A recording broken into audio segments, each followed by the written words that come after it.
자, 바리스타. 예. 전 발제하신 두 개 채찍 그렇습니다. 얘기 한번 해볼까요?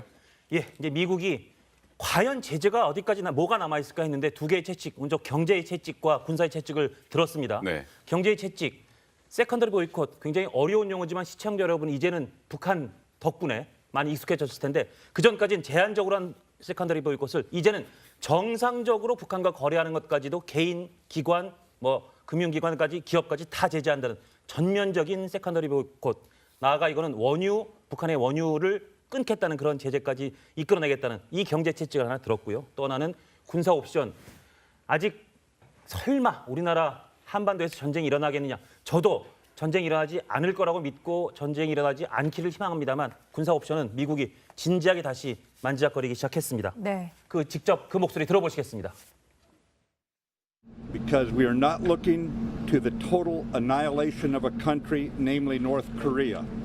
But as I said, we have many options to do so. We are going to work with our allies, we'll work with China, but people need to cut off North Korea economically. This is unacceptable behavior. Mr. President, will you attack North Korea?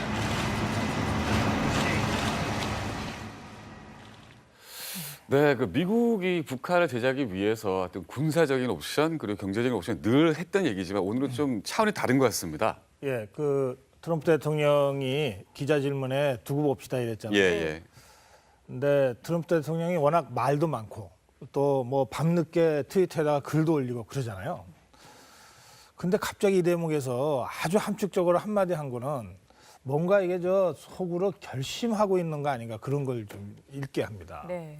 그러니까 아무리 말 많은 사람도 진짜 군사행동을 하기에 앞서서는 저런 식으로 침묵하지 않을까. 예. 그래서 지금까지 말씀하신 대로 경제 외교적인 압박 그리고 군사적인 위협 이걸 우리가 뭐 늘 같이 써오기는 했지만 지금 상황은 군사 옵션의 행동에 상당한 그 무게가 두어질 수밖에 없는 네. 이런 국면인 것 같고요. 그런 점에서 그냥 통상적인 시기에 시위 또는 뭐 위협 이런 거하고는 조금 질이 다른 것 같다. 예. 움직이는 양상이 말이죠. 네. 그런 느낌을 좀 갖습니다.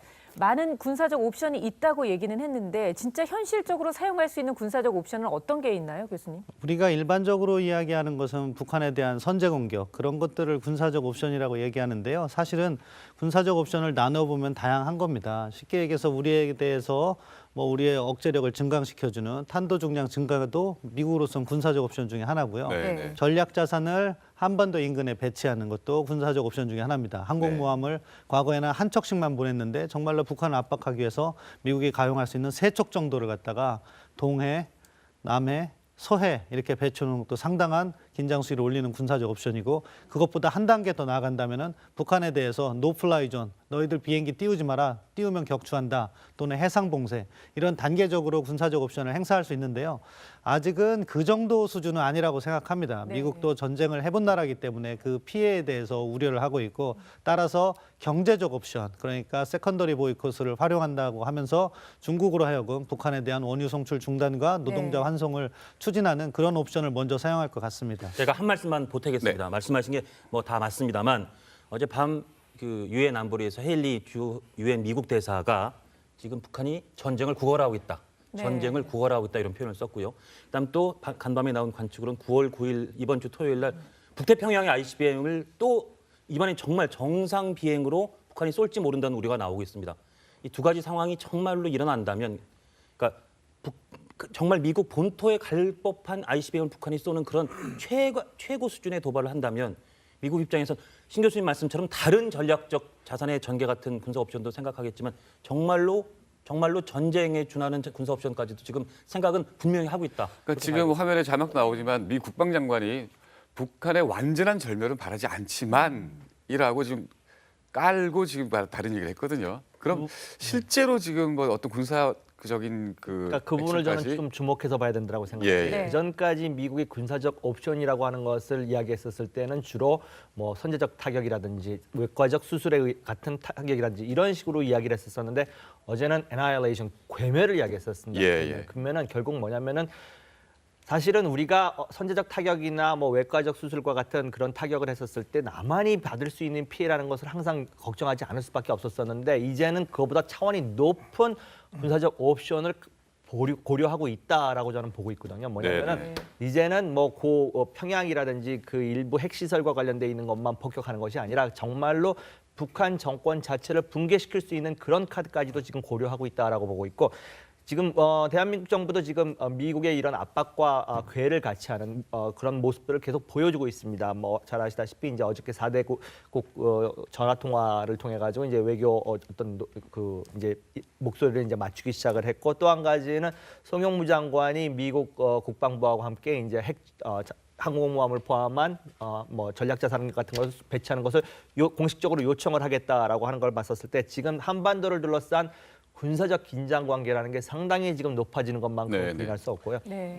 또 한 가지만 마지막으로 말씀드리고 싶은 것은 그 세컨더리 보이콧. 지금까지는 사실은 중국이 상당히 미적미적했었습니다. 그리고 우리나 미국이 원하는 것은 원유 공급을 중단하라라고 하는데 일단 보도 나온 바에 의하면 시진핑도 이번에 핵실험에 의해서는 상당히 지금 경로를 했고 네. 원유 카드까지 만지작거리고 있다라는 정보가 이렇게 그 뉴스가 들어오는 걸 봤었을 때 두 개의 압박이 이제는 실효적인 단계까지 갈 수 있다라고 저는 보고 있습니다. 그 두 채찍이 연동돼 있지 않겠습니까? 네. 그런데 지금 이제 주로 군사 옵션과 관련된 이 부분을 지금 말씀하고 계신데 이게 세 가지 목적이 있는 것 같아요. 첫째는 북한 정권 김정은에 대한 직접적인 위협입니다. 그다음에 두 번째는 우리가 정말 이렇게 할 생각이 있다. 그러니까 사태가 여기까지 가기 전에 중국이 조치를 취해달라. 이게 있죠. 그게 이제 경제적인 세컨더리 보이콧과 연동되어서 네. 중국에 대한 메시지가 확실히 예, 있는 거고요. 세 번째는 뭐 이런 얘기, 전 이런 생각까지 할 수밖에 없는 상황이 참 안타깝긴 한데 정말로 군사 옵션을 했을 때 그때의 명분을 지금 축적하는 것 같다. 이런 느낌도 듭니다. 명분 축적이요. 예. 그러니까 아무리 초강대국이라 하더라도 일단 뭐 북한을 예방 타격을 하거나 선제 타격을 하고 나면 네. 어쨌든 전쟁을 먼저 한 꼴이 되기 때문에 예. 국제적 비난과 특히 안보리 상임이사국인 중국, 러시아의 강력한 항의와 이런 그 반격을 예상할 수밖에 없잖아요. 네. 거기에 어떤 형태로든 이 명분을 축적해 놔야 됩니다. 이를테면 이라크를 공격할 때도 대량 살상 무기가 있다라고 하는 말하자면 홍보전을 6개월 이상 하고 나서 때리잖아요. 예. 실제로 있고 없고는 다른 문제고 지금 지속적으로 북한에 대해서 이렇게 메시지를 보내는 거는 그런 측면도 동시에 있다. 그래서 제가 통상적인 지금까지 있었던 군사 옵션 위협과는 조금 양상이 다른 것 같다. 네, 이거는 네. 정말 때릴 수도 있겠다. 네, 네. 그런 느낌을 제가 갖는 겁니다. 지금 고 박사 말씀하신 대로 때리려는 실질 리액션이 나오기 전에는 할 것도 다 해보아야 되는 게 아니겠습니까? 그럼 신 교수님 그럼 그 중국이 그 송유관 그 폐쇄하는 걸 옵션을 받아들일까요? 어제는 그 절대 못 받아들인다고 말씀하셨는데. 내심 고민하고 있을 겁니다. 결국에 미국으로부터 얼마나 강한 정도의 압박이 자기들에게 들어올 것인가가 관건인데 네. 아직도 중국의 기본 인식은 원유 송출 중단까지는 이르지 못한 것 같습니다. 어제 환구시보에서 잠깐 올렸다 내린 그 보도 자료가 있었는데 그 내용을 보면은 북한 핵실험을 하는데 제일 우려하는 걸 뭐로 지적을 했냐면은 혹시 방사능 유출돼서 중국 주민들이 조금 손해 볼까 봐 그러면은 그게 뭐 절대 있어서는 안 되는 일이다 하면서 이 한국이나 이 동북아 정세 그런 문제보다도 자국의 이익만을 지금 그렇게 너무 집중해서 보도하다 보니까 비난 여론이 있어서 내린 그런 보도가 있었습니다. 마찬가지로 중국은 이 상황을 어떻게 볼 것인가? 자국에 대한 이익으로 볼 것입니다. 따라서 미국이 과거에는 제가 늘 말씀드리는 것처럼 북한 핵 문제를 다루면서 중국이 손해본 건 별로 없었습니다. 일부 작은 기업들 손해본 거 말고는요. 그렇지만 세컨더리 보이콧을 미국이 행사하게 되면 중국의 큰 기업들도 손해를 볼 수 있고 그거는 처음으로 중국이 북한 문제 때문에 자국의 국익에 커다란 손실을 입을 수 있다. 이런 계산을 하고 있는 거기 때문에 네네. 이번에는 과거에 비해서는 조금 더 원유 송출 중단에 가까워지고 있다. 저는 그렇게 생각합니다. 그렇군요. 이 소장님은 어떻게 보세요? 저는 그 94년도에 있었던 상황을 좀 되짚어볼 필요가 있다라고 생각합니다. 94년도에도 상당히 한반도에서의 위기가 고조됐는데 그 당시에 잘 아시겠습니다만 클린턴이 동해와 서해에다가 항공모함 갖다 놓고 네. 사실 대통령 서명 명령만 떨어지면 공격하게끔 돼 있었습니다. 미사일을 쏘게끔 돼 있었었는데 마지막으로 그러면 지미 카터 전 대통령을 한번 마지막으로 특사로 파견해서 여기서 어떤 평화로운 메시지가 없다면 우리는 이제 공격을 한다라고까지 나중에 이제 사후에 밝혀졌는데 이번에도 그렇게 갈 가능성이 저는 있다라고 봅니다. 일단은 군사적 옵션을 모든 정말 턱밑까지 모든 거를 배치해 놓고 마지막 카드를 던지겠죠. 네. 대화할래? 아니면 이제 괴멸을 당할래?라는 그런 시나리오도 아마 가능하지 않을까라는 생각을 해봅니다. 그렇군요. 예. 근데 그 국제사회 움직임과 또 달리 북한은 또 요지부동인 것 같습니다. 지금 뭐 풍계리에서 지금 지금까지 핵실험했던 풍계리에서 또 다른 움직임이 지금 뭐 포착이 되고 있다고 그러는데요. 그 둘 중에 하나라고 이제 추정되는데 네. 또 다른 핵실험을 하거나 네. 아니면은 이제 뭐 또는 이제 ICBM을 정말 정상 궤도로 쏴서 예. 재진입의 기술이 있다는 것을 이제 세계적으로 이제 그 과시하거나 뭐 그런데 사실 이런 거죠. 그러니까 북한 입장에서는 지금 자신들의 무력 도발로 인해서 조성된 국제적 위기 상황, 한반도 위기 상황이 뭐 더 악화될 거 없다. 예, 예. 갈 때까지 가고 있는 거다라고 본다면 이 상황에서 자기들이 원래 하려고 했던 거 다 해보겠다라고 할 가능성이 많아요. 네, 네. 지금 우리는 뭐 문재인 대통령이 레드라인은 뭐 핵실험과 이 ICBM이 완성됐을 때로 본다라고 했지만 그건 이제 우리 쪽의 주장이고 북한 입장에서는 그거는 당신들 얘기고 우리는 원래 미국을 직접 타격할 수 있는 ICBM과 원자탄 또는 수소탄을 완성시켜 놓고 협상하겠다. 네. 이런 자신들의 전략 목표가 있다면 지금의 고조된 위기 속에서도 얼마든지 추가로 실험해서 완전한 성공을 세계에다가 과시하고 싶은 거죠. 그건 그냥 욕망이 아니라 예, 예. 그 북한이라는 체제의 전략적 목표예요. 예, 예. 그래서 그렇게 다시 추가 실험이 있을 가능성이 매우 높은 거죠. 네. 그럼 바로 그 군사적인 액션이 나올 수 있지 않을까요? 바로 그렇다고 북한을 공격하지는 않을 겁니다. 그러면 아주 낮은 단계로 해서 정말로 항공모함 세대 배치하고 예, 북한에 예. 대한 본격적인 군사적 압박을 하겠죠. 그럼에도 불구하고 북한이 대화로 복귀하지 않는다면 그 다음 단계로서 이제 봉쇄라든가 네. 김정은의 소재가 파악된다면 참수 작전 정도는 미국도 고려를 할 수 있을 거라고 생각합니다. 네. 이 뉴스 퍼레이드 처음 시작할 때 기억나실 텐데 그때도 제가 결국 관건은 대북 송유관 잠그는 거다. 그 얘기했던 기억나실 거예요. 네, 네. 기억나요. 지금도 결국은 관건은 중국이 대북 송유관 잠그냐 안 잠그냐의 모든 게 다 연결되어 있는 겁니다. 그런데 중국은 지금 아시다시피 브릭스 정상회담 막 개막하는데 재를 뿌리는 바람에 북한 재를 뿌리는 바람에 보도를 거의 안 하고 있습니다. 예. 아까 말씀하신 것처럼 환구시보는 사설을 올렸다가 내리기도 했고요. 네. 글로벌 타임스는 대북 송유관 잠그는 그런 극단적 제재 조치는 안 한다. 그런 얘기 조금씩 내보내고 있습니다. 중국이 그런데 그것을 할 것이냐 안 할 것이냐 여기에 미국이 안 그러면 우리는 칠 수밖에 없다.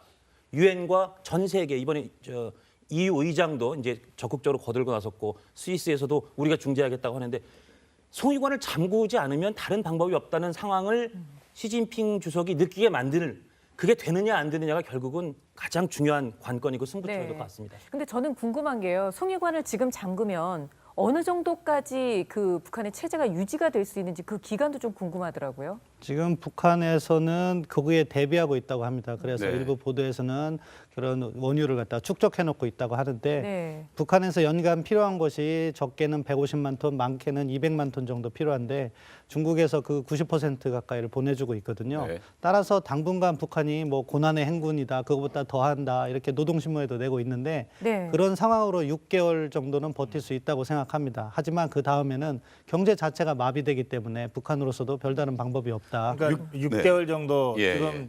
북한이 아무리 노력해도 예. 끊어지면 6개월 정도 버틴다는 거니까 이게 경제 마비도 말씀하셨지만 이게 맞으면 이게 주로 화력 발전의 원료로 쓰이는데 네. 전기 공급이 안 됩니다. 그러면 네. 뭐 북한이 무슨 미사일을 몇천 개를 갖고 있고 이게 다 어쨌든 걔네도 컴퓨터로 이게 제어해야만 이게 가능한 예, 예, 거거든요. 예. 그러니까 그런 의미에서 군사의 기본 SOC가 마비된다고 할 수 있습니다. 네. 네, 그러니까 네. 그래서 단순한 경제적 붕괴만이 아니라 시스템 전체가 무너져 내리는 거예요. 군사 시스템까지 포함해서. 네, 네. 그러니까 그런 상태이기 때문에 원유 공급 중단이 키라는 것이고요. 이걸 끊더라도 바로 오늘 끊으면 내일부터 끝난다 이런 건 아니고 한 네네. 6개월 정도는 버티겠지만 더 이상은 길게 못 간다 이런 뜻이죠.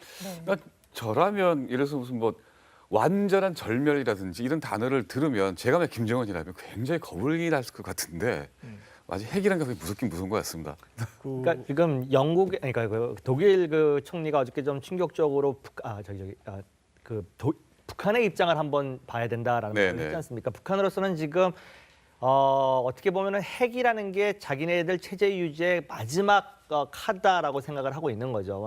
만약에 핵을 성공하지 못한다고 하면은 지금 북한의 경제 어떤 그 모습이라든지 이런 걸 봤었을 때 오래 유지하기가 어렵다라고 하는 결론이 나왔고 또 그다음에 북한이 노리고 있는 많은 전문가들께서 이제 지적하시는 것 중에 하나가 핵을 이제 성공하고 나면은 재래식 무기에 대한 군사비를 좀 줄일 것이다. 그걸 통해 가지고 어떤 경제 발전이나 이런 쪽으로 좀 재정을 돌리고 이럴 가능성도 있기 때문에 여기에 자기네들의 거의 모든 것을 걸고 있는 예. 게 아닌가라는 생각을 하기 때문에 웬만한 압박, 웬만한 정말 과거와 같은 정도의 압박 가지고는 지금의 목표를 포기할 가능성은 높진 않다라고 봅니다. 많은 분들이요. 네.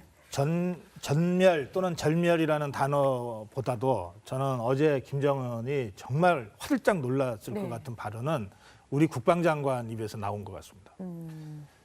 그러니까 송영무 장관이 국회 답변하면서 참수부대를 12월까지 창설하겠다. 그리고 이게 실전에 투입되는 데는 한 1년 정도 걸릴 거예요. 네네. 이게 아니 뭐 다 갖고는 있는 거예요. 네. 그러니까 비용 대비 효과로 전쟁의 효율성을 계산을 하면 적의 지휘부를 사전에 타격할 수만 있다면 제일 적은 비용으로 가장 높은 효율을 올릴 수 있는 겁니다. 그래서 예. 미국에서도 그래서 참수작전은 심심찮게 거론이 되지만 그래도 대화를 기조로 하는 문재인 정부에서 국방부 장관이 직접 참수 작전을 실행하는 부대를 창설하겠다라고 네. 국회 답변에서 공개적으로 얘기했어요. 이것은 처음 있는 일입니다. 네. 진짜 실질적인 위협이 된다고 보시는 저는 거군요. 그거는 네. 김정은이 야 이거 이러다 진짜 내가 죽을 수도 있겠구나라고 느낀 직접적인 위협일 거라 생각합니다. 신 교수님은 이 참수작 부대에 대해서 어떻게 생각하십니까? 뭐 김정은이 부담은 가질 겁니다. 왜냐하면은 우리가 이제 재래식 전력을 갖고 있지만은 결국에 그 제한된 능력이기 때문에 타겟을 정해야 되는데 김정은으로 지금 집중되고 있지 않습니까? 네. 그렇기 때문에 부담은 될 거라고 되는데 그럼에도 불구하고 뭐 정책을 바꾸거나 그 정도는 아닐 거라고 생각합니다. 네, 이제 상황이 이렇게 엄중하다 보니 정치권에서도 핵 무장론 얘기도 나오고 있고요. 뭐 전술핵 얘기도 나오고 있고 좀 구체적으로 언급이 되는 것 같습니다. 네.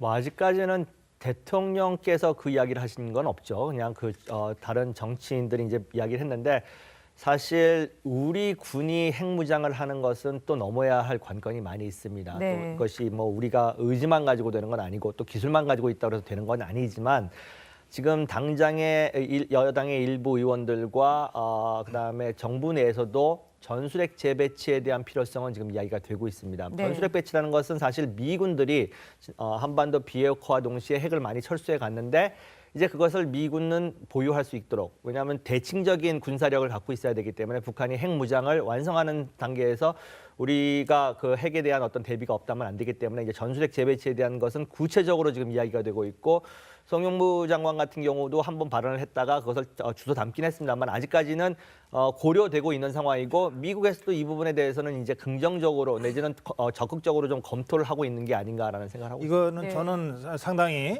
좀 이제 심각한 국면으로 이제 논의가 들어가고 있다고 느끼는데요. 이 또한 송영무 장관이 어제 국회 발언에서 나온 겁니다. 네. 그러니까 지난주에 미국 매티스 장관하고 얘기할 때는 야당과 언론에서 이런 주장이 있는데라고 하면서 이제 말하자면 운을 띄웠고 그러나 네. 우리 정부가 이걸 검토한 건 아니다 이랬잖아요. 근데 어제 국회 국방위에서의 답변 과정에서 전술핵 재배치 문제를 포함해서 모든 것을 다 검토할 수 있다고 공식적으로 얘기했습니다. 네. 한번 기억을 다듬어 보시면 2년 전에 사드가 얘기될 때요. 예. 그 당시 박근혜 정부의 한민구 국방장관은 끝까지 NCND를 했습니다. 부정도 긍정도 안 하는 전략적 모호성을 유지했습니다. 그 바람에 나중에 이 과정의 투명성의 문제 때문에 많은 질책을 받긴 했습니다만 원래 예민한 문제거든요. 그런데 어제 송영 장관은 이걸 NCND를 한 게 아닙니다. 답변이라는 형식을 통해서긴 하지만 전술핵 재배치 문제를 포함해서 네. 모든 걸 다 검토할 수 있다라고 얘기한 겁니다. 굉장히 구체적으로 나간 예, 거죠. 예. 그렇죠. 이 핵에는 핵으로라고 하는 것은 뭐 전문가들의 공통된 생각이고요. 이거는 보수 진보가 없습니다. 이거는 국제정치학의 교과서에 나오는 얘기니까요. 그럼 핵에는 핵으로 대응한다 할 때 우리가 가질 수 있는 핵은 두 가지거든요.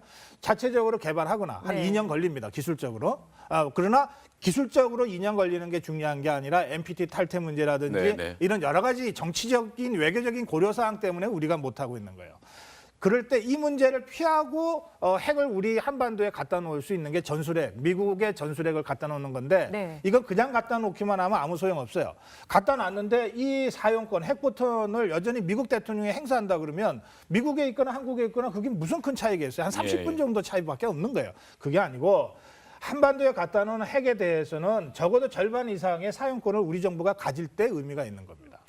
그러니까 이 지금 전시작전권이 아직은 이 한미 이 연합사령부에 있는 상태에서는 우리 대통령과 미국 대통령이 합의해서 이걸 다 결정할 수 있으니까 네. 절반의 사용권이 있다고도 할 수 있지만 이제 전시작전권을 우리가 환수하고 그러나 미군 무기를 미군 부대 안에만 배치해 놓으면 이 전술핵 배치는 하더라도 우리가 사용할 수 없거든요. 그러니까 이런 법적인 문제를 미국과 협의하면서 처리해야 될 과제가 남아 있는 거죠. 세 가지 목적이 있는 것 같아요. 첫째는 북한 정권 김정은에 대한 직접적인 위협입니다. 그다음에 두 번째는 우리가 정말 이렇게 할 생각이 있다. 그러니까 사태가 여기까지 가기 전에 중국이 조치를 취해달라. 이게 있죠. 그게 이제 경제적인 세컨더리 보이콧과 연동되어서 네. 중국에 대한 메시지가 확실히 예, 있는 예. 거고요. 세 번째는 뭐 전 이런 생각까지 할 수밖에 없는 상황이 참 안타깝긴 한데 정말로 군사 옵션을 했을 때 그때의 명분을 지금 축적하는 것 같다. 이런 느낌도 듭니다. 명분 축적이요. 예. 예. 그러니까 아무리 초강대국이라 하더라도 일단 뭐 북한을 예방 타격을 하거나 선제 타격을 하고 나면 네. 어쨌든 전쟁을 먼저 한 꼴이 되기 때문에 예, 예. 국제적 비난과 특히 안보리 상임이사국인 중국, 러시아의 강력한 항의와 이런 그 반격을 예상할 수밖에 없잖아요. 네. 거기에 어떤 형태로든 이 명분을 축적해 놔야 됩니다. 이를테면 이라크를 공격할 때도 대량 살상 무기가 있다라고 하는 말하자면 홍보전을 6개월 이상 하고 나서 때리잖아요. 예, 예. 실제로 있고 없고는 다른 문제고 지금 지속적으로 북한에 대해서 이렇게 메시지를 보내는 거는 그런 측면도 동시에 있다. 그래서 제가 통상적인 지금까지 있었던 군사 옵션 위협과는 조금 양상이 다른 것 같다. 네, 이거는 네. 정말 때릴 수도 있겠다. 네, 네. 그런 느낌을 제가 갖는 겁니다. 지금 고 박사 말씀하신 대로 때리려는 실질 리액션이 나오기 전에는 할 것도 다 해보아야 되는 게 아니겠습니까? 그럼 신 교수님 그럼 그 중국이 이 그 송유관 그 쏘지 마라, 띄우면 격추한다, 또는 해상 봉쇄 이런 단계적으로 군사적 옵션을 행사할 수 있는데요. 아직은 그 정도 수준은 아니라고 생각합니다. 네. 미국도 전쟁을 해본 나라이기 때문에 그 피해에 대해서 우려를 하고 있고 따라서 경제적 옵션, 그러니까 세컨더리 보이콧을 활용한다고 하면서 중국으로 하여금 북한에 대한 원유 송출 중단과 노동자 네. 환송을 추진하는 그런 옵션을 먼저 사용할 것 같습니다. 제가 한 말씀만 보태겠습니다. 네. 말씀하신 게 뭐 다 맞습니다만 어젯밤 그 유엔 안보리에서 헤일리 주 유엔 미국 대사가 지금 북한이 전쟁을 구걸하고 있다. 네. 전쟁을 구걸하고 있다 이런 표현을 썼고요. 그다음 또 간밤에 나온 관측으로는 9월 9일 이번 주 토요일 날 북태평양의 ICBM을 또 이번엔 정말 정상 비행으로 북한이 쏠지 모른다는 우려가 나오고 있습니다.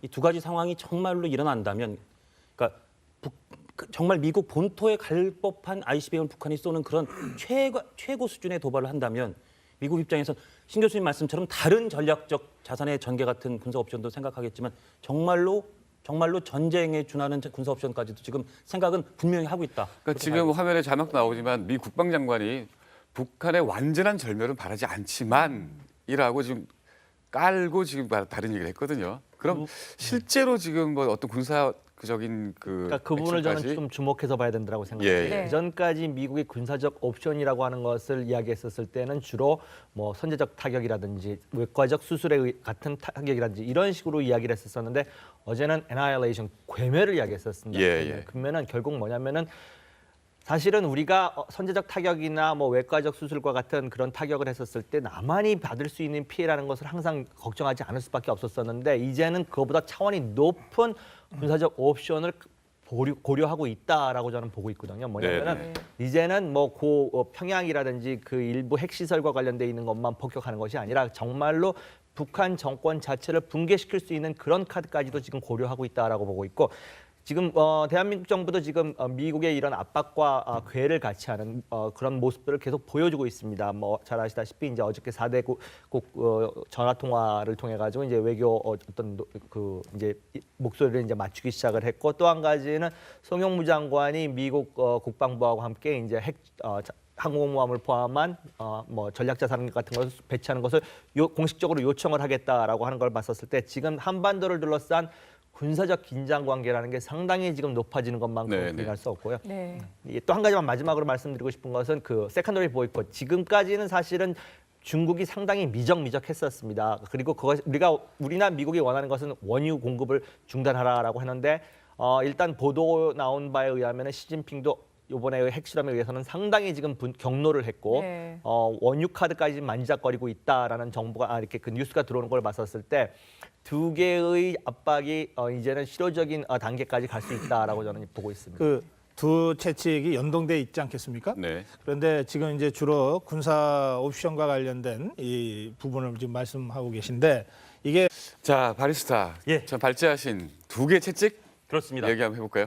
예, 이제 미국이 과연 제재가 어디까지나 뭐가 남아 있을까 했는데 두 개의 채찍, 먼저 경제의 채찍과 군사의 채찍을 들었습니다. 네. 경제의 채찍, 세컨더리 보이콧, 굉장히 어려운 용어지만 시청자 여러분 이제는 북한 덕분에 많이 익숙해졌을 텐데, 그 전까지는 제한적으로 한 세컨더리 보이콧을 이제는 정상적으로 북한과 거래하는 것까지도 개인, 기관, 뭐 금융기관까지, 기업까지 다 제재한다는 전면적인 세컨더리 보이콧. 나아가 이거는 북한의 원유를 끊겠다는 그런 제재까지 이끌어내겠다는 이 경제 채찍을 하나 들었고요. 또 하나는 군사 옵션.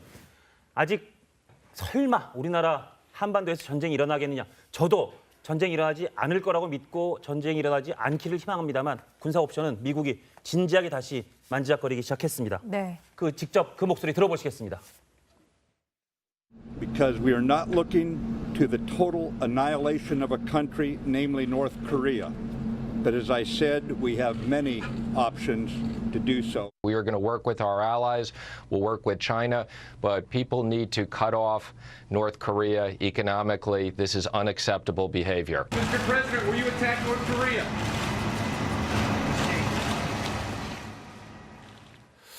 네, 그 미국이 북한을 제재하기 위해서 어떤 군사적인 옵션 그리고 경제적인 옵션 늘 했던 얘기지만 오늘은 좀 차원이 다른 것 같습니다. 예, 그 트럼프 대통령이 기자 질문에 두고 봅시다 이랬잖아요. 예, 예. 근데 트럼프 대통령이 워낙 말도 많고 또 뭐 밤늦게 트위터에다가 글도 올리고 그러잖아요. 근데 갑자기 이 대목에서 아주 함축적으로 한마디 한 거는 뭔가 이게 속으로 결심하고 있는 거 아닌가, 그런 걸 좀 읽게 합니다. 네. 그러니까 아무리 말 많은 사람도 진짜 군사행동을 하기에 앞서서는 저런 식으로 침묵하지 않을까. 예, 예. 그래서 지금까지 말씀하신 대로 경제 외교적인 압박 그리고 군사적인 위협, 이걸 우리가 늘 같이 써오기는 했지만, 지금 상황은 군사 옵션의 행동에 상당한 그 무게가 두어질 수밖에 없는 네. 이런 국면인 것 같고요. 그런 점에서 그냥 통상적인 시기에 시위 또는 뭐 위협 이런 거하고는 조금 질이 다른 것 같다. 예, 예. 움직이는 양상이 말이죠. 네. 그런 느낌을 좀 갖습니다.